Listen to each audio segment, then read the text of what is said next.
If you sat down with a farmer, they'll give you all their problems, from rain, fertilizer, seeds, everything, a long list.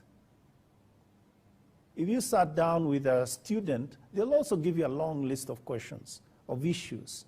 If you sat down with a central bank governor, he'll also give you his long list of issues.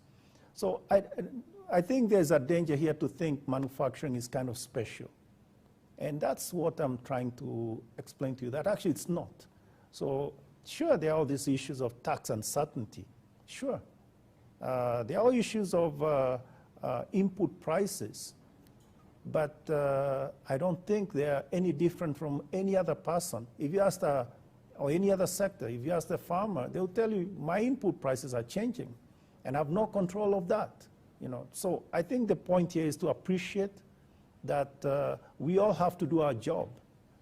Let's do our job, and then, without complaining, let's do our job.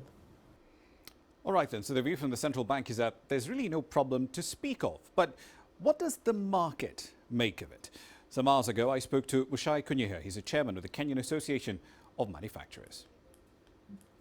I think that's, it's hard to tell what is exactly is happening, but we see two sides of it. One, even manufacturers themselves are having to hold more dollars, because if you have payments, which, people have on some of the larger manufacturers, you may have a single payment of $1 million, $3 million. You have to build up your dollar portfolio to be able to meet the payment deadline, because, it's taking us weeks rather than days to build up when you need a significant amount. So that might inflate the account. It looks like you're holding a lot, but you're going to spend some of it. But on the other hand, there are people who can see that the quoted rate in the banks, if you go to sell your dollars to the banks, they might be offering you 114, 113, something around there, or maybe some 115, depending on how much you have. But you can see that people who are buying dollars are buying at 120. That's what the market price is. That's what we are buying at now, 120 and above. So anybody holding dollars is going to start asking, why am I going to do this trade? This does not look like the right price for me. It's been a month since we last had this conversation. Just in very, I know I'm asking you to generalize in a very large sense here, but could you give us a sense of what supply relationships have been like, how they've been affected by these dollar shortage issues since then, and the sort of daily limits that some of your members are having to face when they go to the bank and say, look, I need to be able to get some USD today. What do you have? Is it a $10,000 limit, a $20,000 limit? Walk us through what's happened in the last 4 weeks. What happened? Yeah. Well, part of it, I would say it's not scientific survey, but anecdotal, but we've heard it many times from many of our members. People are reaching their account. People who have open accounts with some of their suppliers are reaching their limits, because if you, for instance, you could say, I owe you $2 million, I'm trying to get the dollars. Maybe your supplier is accommodative, but when you get to $2.5, $3 million, he starts saying, okay, now, before I supply you anything else, you need to figure out what to pay for me. You need to pay me sooner than later.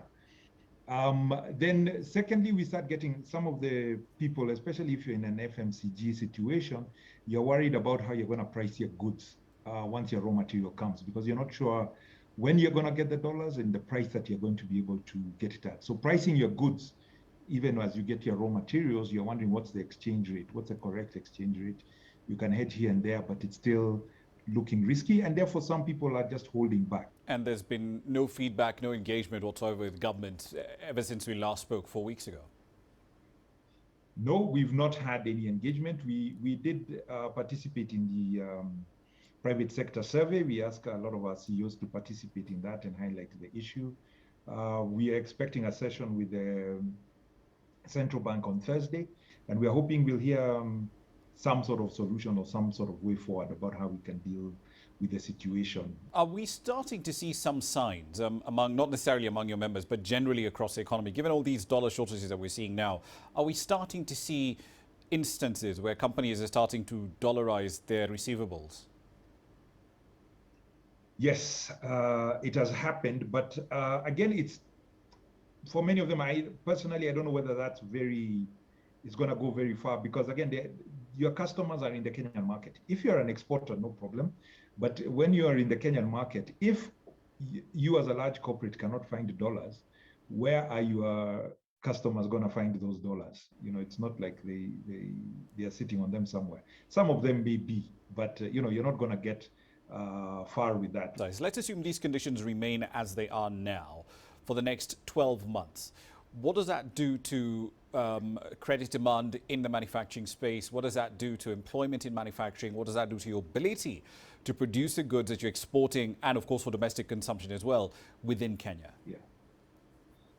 Well, I think, yeah, especially for manufacturers who have a huge import component, we see them, they would either have to scale down, and some may not even survive that situation, because it's, again, will you be able to get your supplies on time? Because as things are, as you say now, it's in also a tightening situation where we are not actually seeing the market loosen up. I think at the beginning when we spoke last, we were looking at big dividend payments and some, you know, kind of big demand for dollars, which was supposed to be short term. But if it's just tightening, then that doesn't look good for us if things stay as they are.